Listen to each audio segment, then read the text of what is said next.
quick recap, in 2010, Anthony Kirkland was sentenced to death by a jury for 2 additional murders. There were 5 murders total. But due to prosecutorial misconduct in closing arguments, basically what he said was that if you don't sentence the defendant to death, then they got 2 freebies. 2 murders are freebies because he was already serving life in prison for additional murders. He's a serial killer. With me is Ashley Willcott, and Ashley is here to help me analyze this case and break it down.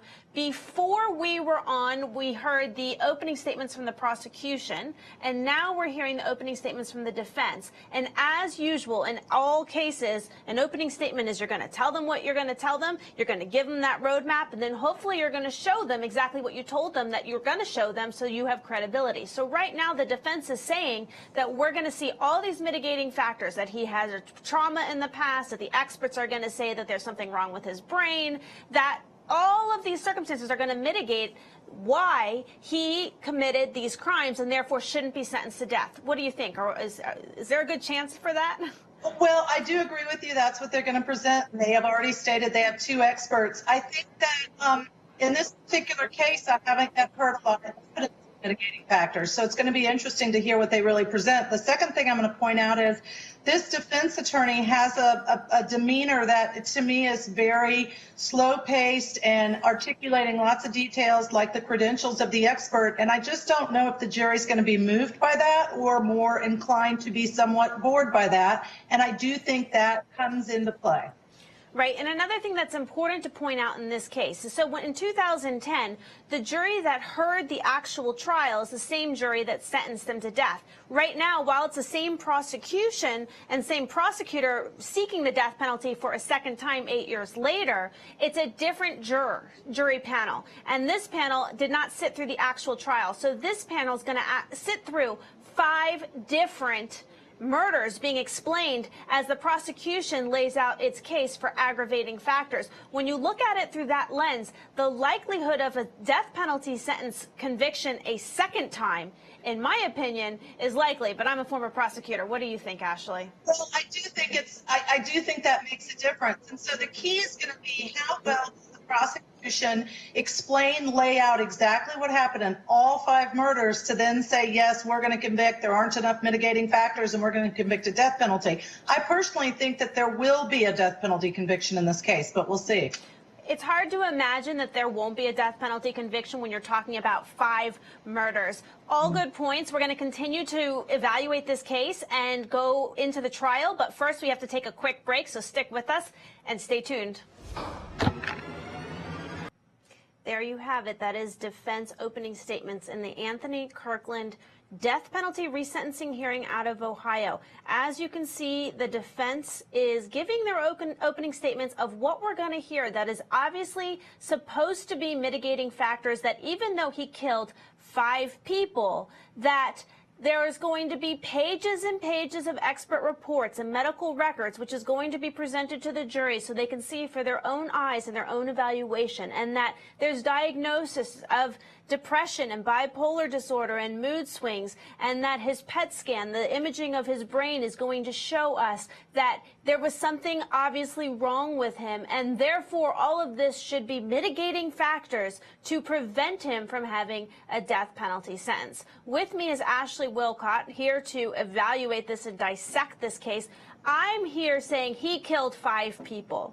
So how can anything be mitigating for that?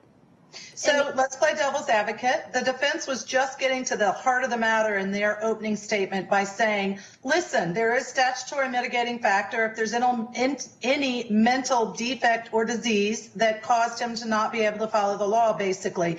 And now they're saying he went 8 times to the hospital to get admitted for bipolar, for major depressive disorder, and couldn't get help, and he tried. So now they're getting to their argument, which is mental defect or disease is a mitigating factor. Are they going to prove it or not? I don't know, but that's where we are in this case. Okay, good point. But he went 8 times to the hospital, and if you look at the timeline of when he tried to go and he couldn't get help, it was after he already committed all those murders. But we're going to come back and continue to look at this right after this quick break. Stay tuned here on Law and Crime. That's Patricia Crawford, the grandmother of Casonia Crawford, one of the victims that died at the hands of Anthony Kirkland. With me is trial judge Ashley Willcott. Ashley, as a trial judge, what do you make of this sentencing rehearing? I mean, these murders are pretty gruesome that they had to actually get a teeth sample to figure out if this was her body or not. And this isn't even the trial that for the death penalty sentence. This was for the life imprisonment sentence. I mean, Are we wasting judicial resources?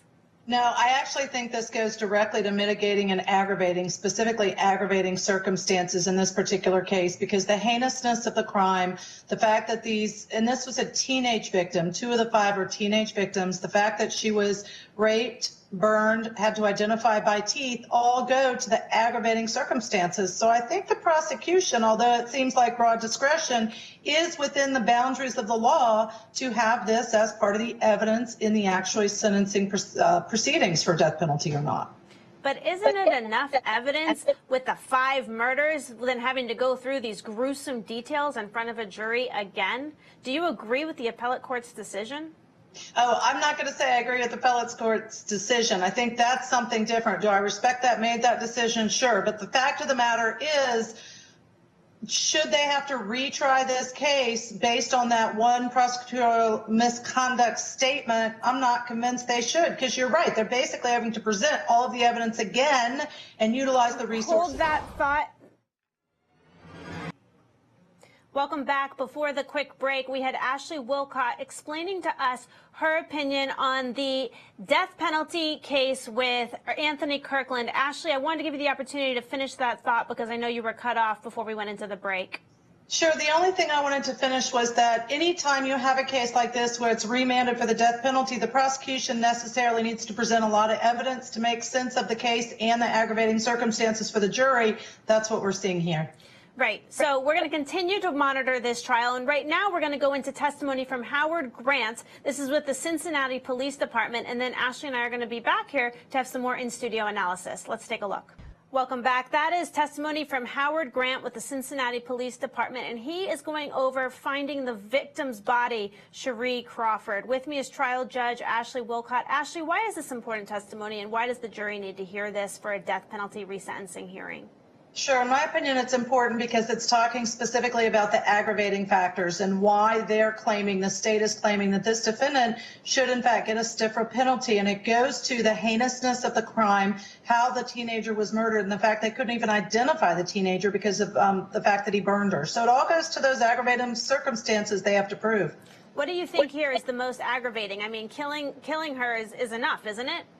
Well, you'd hope so, right? But I think that when you look at the defense and they have an opportunity to show mitigating factors, if all you say is he killed someone and they show good mitigating factors, you want to really up front put everything you can, front load it with every detail that makes it an aggravating circumstance. And the method of murder and everything he did to this body is significant.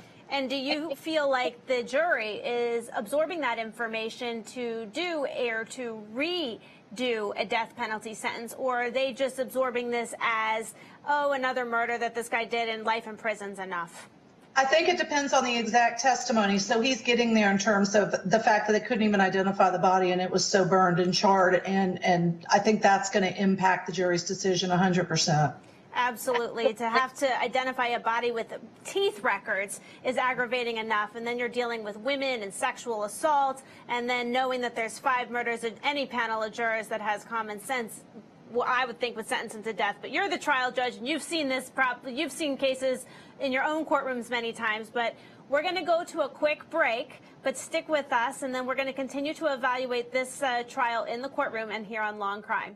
Stay tuned. What you're listening to right there is the defendant's police interview that was recorded. And as you can hear, the police are asking the defendant questions. This is Anthony Kirkland, and he is standing trial with his death penalty resentencing hearing. And we are hearing him answer questions about one of the victims. With me is trial judge Ashley Willcott. Ashley, what do you make of listening to the defendant's own words in this deposition transcript? Or not deposition, I'm sorry, interrogation. Right, in the interrogation by the police, I think it's damning because not only does he admit all the things he did to this particular victim, including the burning and using a stick, and after he touched the bones and they weren't too hot, all these horrific details, He also, listen to his voice. It doesn't sound like he has remorse or is upset or bothered by what happened. And that is as impactful as the details around what he did. Right. So do you think that the jury is taking in the fact that he just seems monotone in that, or is that something that you're picking up on as someone that's experienced and seasoned in a courtroom? Really good question, but I really believe that a jury is going to pick up on that because they notice the emotions, the lack of emotions, the personality, the demeanor of defendants, on the tone. I believe juries notice all of that. Okay, and what's interesting is the defendant, which we did hear, if you've been following us on Law and Crime, he did say to the court that he wouldn't, he's pleading for his life and asking that his own life be spared, but that he wouldn't blame anyone for sentencing to death. So it'll be interesting to see what a jury does with all these facts coming in live and through other testimony and from the defendant himself, and plus an interrogation clip. We do need to go to another quick break, but we're going to continue to watch this trial live in the courtroom and get back to more in-studio analysis. That's deposition testimony of Gary Rollison. He's the father of Kimya Rollison. He is unfortunately the parent of one of the victims that died at the hands of Anthony Kirkland, and his daughter's remains were identified through dental records. With me is Ashley Willcott, trial judge. Ashley, I wanted to give you the opportunity to comment on this before we move on to some other matters in this trial and other cases we're covering, on why this is aggravating and what the prosecution's getting at by interviewing the father of one of the 5 victims. Well, I think, first of all, it personalizes that victim. So it shows that here you have a father who's looking for his daughter, thinks she's on a road to recovery. They can't find her. And what's the next thing he gets? A phone call that says, not even we found a body, but we found bones. I mean, so that's pretty horrific in and of itself. But really the main point, I think, of this testimony is to say she had 2 children. And he is now raising one of those children, other families raising the other child. So these 2 children are now without a mother. Yeah. And I think it also appeals to the emotions of the jurors to see a father very much involved still in justice after the death of his daughter so many years later, that this is still an injustice to him and his family and tearing at their heartstrings.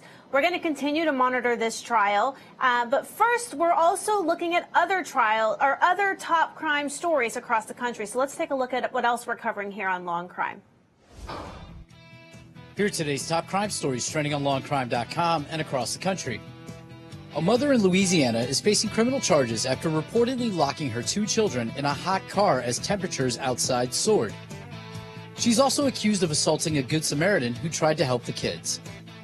22-year-old Shawnice Sherman of Kenner was arrested after allegedly leaving her 11-month-old and 3-year-old children in a car for over an hour at a shopping center. Sherman is facing child desertion and simple battery charges. The lead defense attorney for Stephen Avery, the subject of the Netflix docuseries Making a Murderer, claims investigators told a relative to destroy evidence to prevent her from using it during trial.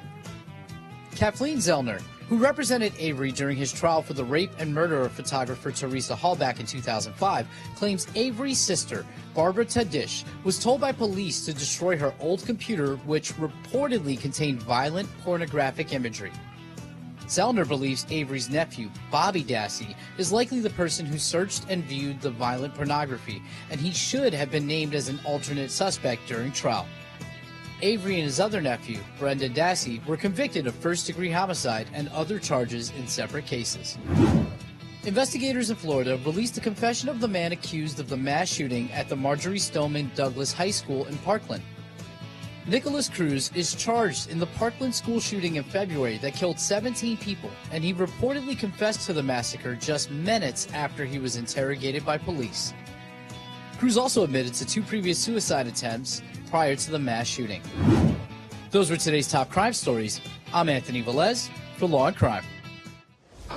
Thank you, Anthony. And there you heard it. The prosecution releases the confession video of the alleged mass murderer and mass shooter from Douglas High School in Florida, where I'm from. Ashley Willcott, I want to discuss this case with you. What do you make of the confession and what we heard and of the highlights and points?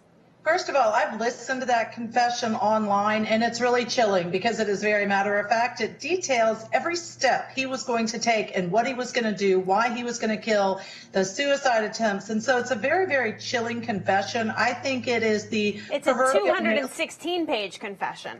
Yes, and I think it's the proverbial nail in the coffin in this case. I really do. Right. Well, he is facing 17 counts of murder for this school shooting, and it's very, very insightful to see and hear him say, I have someone in my head, right? What do you make of that? Is that going to be an insanity defense? Is that going to be an effective insanity defense, that he heard voices and that someone in his head told him to do it? I think absolutely any good defense attorney is going to claim the insanity defense based on that statement. But I think what then has to be looked at and considered by the jury and the evidence presented is whether or not that's sufficient to say that he didn't have the ability because of that to make a conscious decision, and he didn't act based on his own willful conscious decision. And in this particular case, if you watch and read that transcript of that confession, he may say he has voices in his head, but he also outlines and details every single detail. And I just think that that can go to prosecution being able to say, not insanity defense. Do you believe that it is an insanity defense that could be effective, or do you believe that he was more coached into having that defense by his defense attorney? I do not believe, based on my reviewing of the confession, that he is really going to get away with insanity defense. I think there are too many details, and I think that he's smart. And so I think that he came up with this to say, this is why I did it. Right. Too many lives were lost here, probably to garner sympathy for an insanity defense. What about how he says in his interview of the confession, kill me, just effing kill me? Right. Okay. I mean, I personally don't give that a lot of credence because, yes, he may have issues and problems, but look at what he did. So to me, I don't know, that just doesn't do much for me personally. I mean, it seems almost like an oxymoron. Here he is giving a confession and trying to avoid and willing to plead guilty to avoid the death penalty. But then in his confession, he's saying, kill me, just effing kill me. Anyway, another topic we're covering here at Law and Crime. We do need to go to a quick break. When we come back, we're going to continue following the death penalty resentencing hearing out of Ohio. So stick with us and stay tuned, and we'll be back with you in a minute.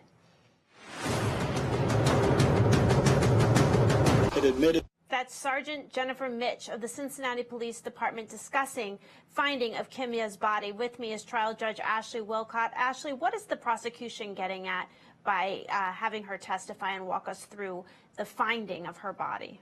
Again, I think it's the aggravating circumstances, because you'll notice there's no body. There's no one that they could even identify. All they found were bones, and the next step was to say they were from an African-American woman. So that denotes— Which was a pretty big age spread. They said between 20 years old and 70 years old. Right. Excellent point. So, you look at this, and it's like, what type of heinous crime is going to result in bones that they can't even identify? Right. Okay, Ashley, well, thank you so much for joining us. I know you have to jump off and get back to the practice of law in your profession, but thanks for joining us, and we look forward to having you back here soon. Thanks so much, Carissa. All right, so we're going to continue coverage in this case, and next we have the defendant's police interview, and from there we'll have more in-studio analysis.